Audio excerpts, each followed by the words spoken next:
છે. સો એને માટે આપણને જોઈશે 2 ચમચી મેથીના દાણા. આપણે 6 થી 8 કલાક પાણીમાં પલાળી રાખવાના છે. તમે જોશો કે દાણા હવે ફૂલી ગયા છે.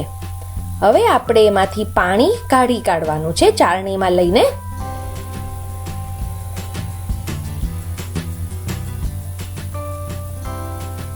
આ શાક બહુ જ જલ્દી બને છે અને ખાવાની પણ બહુ મજા આવે છે. હવે આપણે 2 પાપડ લઈશું.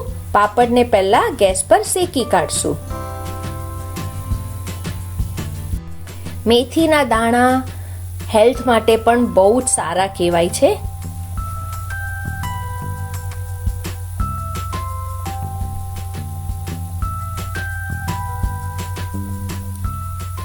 આ શાક નાના મોટા બધાને ભાવશે.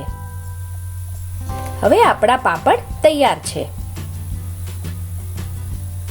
હવે આપણે 2 ચમચી તેલ લઈશું. એમાં આપણે 1 ટીસ્પૂન જીરું નાખશું. જીરુંને થવા દઈશું. જીરું થઈ જાય એટલે આપણે હિંગ નાખવાની છે. હવે અડધો કપ જેટલા બારીક સમારેલા કાંદાને 2 મિનિટ થોડી વાર આપણે ચડવા દઈશું. કાંદા નરમ થઈ ગયા છે એટલે આપણે લઈશું લસણ 1 ટીસ્પૂન અને આદુ 1 ટીસ્પૂન. આપણે લસણ અને આદુની પેસ્ટ લેવાની છે. હવે 1 મિનિટ પાછું આને આપણે કૂક કરશું એટલે લસણ કાંદા અને આદુનો સરસ ટેસ્ટ આવી જાય ગરમ તેલમાં. હવે આપણે મસાલા નાખશું. આપણે લઈશું ધાણા જીરું પાવડર 1 ટીસ્પૂન, હળદર અડધી ટીસ્પૂન અને લાલ મરચું તમે તમારા સ્વાદ અનુસાર લઈ શકો છો. ને ગરમ તેલમાં હંમેશા મસાલો નાખવાથી એની સુગંધ બહુ જ ફાઇન આવે છે ને ટેસ્ટ પણ સારો આવે છે. હવે થોડી સેકન્ડ શેક્યા પછી આપણે 1 ટેબલ સ્પૂન જેટલું પાણી નાખશું એટલે મસાલા બળી ન જાય.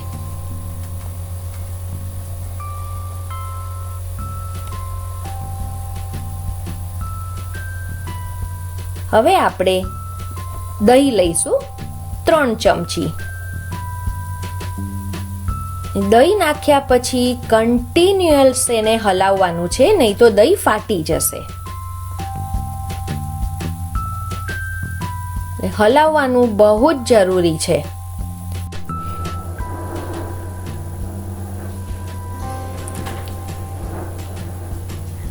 હવે મીઠું નાખશું સ્વાદ અનુસાર.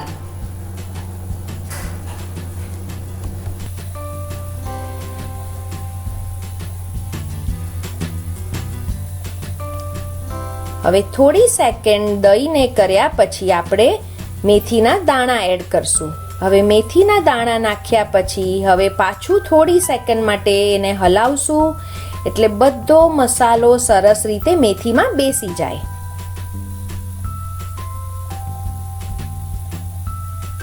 હવે લીલું મરચું લાંબા કાપીને નાખવાના છે એટલે જેને કાઢવું હોય બહાર એ કાઢી શકે. પાણી હમણાં અડધો કપ લઈશું.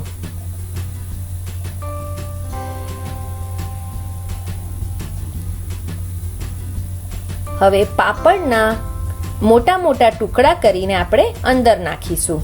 પણ યાદ રાખજો કે જ્યારે તમે જમવા બેસવાના હો ત્યારે જ પાપડ નાખો. એ પહેલા ખાલી ગ્રેવી તૈયાર કરીને મૂકી દેવાની.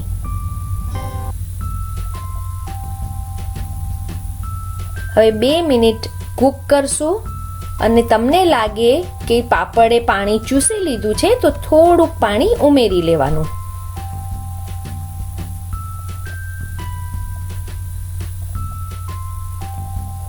બે મિનિટ પછી ગેસ બંધ કરી દો અને ઉપર કોથમીર ભભરાવી દેવાની. આપણું ચટપટું શાક તૈયાર છે. દહીંથી આ શાક સરસ ખાટું, બીજા બધા મસાલાથી મસાલેદાર. સો ખાટું મસાલેદાર બહુ જ ટેસ્ટી લાગે છે.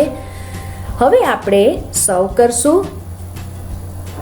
જે દિવસે તમારે પાસે ઘરમાં કોઈ શાક ન હોય તો આ બનાવીને ટ્રાય કરજો અને અગર તમને મારી રેસીપી ગમી હોય તો પ્લીઝ લાઈક કરજો, વોટ્સઅપ પર ફ્રેન્ડ્સને શેર કરજો અને કમેન્ટ સેક્શનમાં લખીને કહેજો તમને કેવી લાગી. Thank you for watching.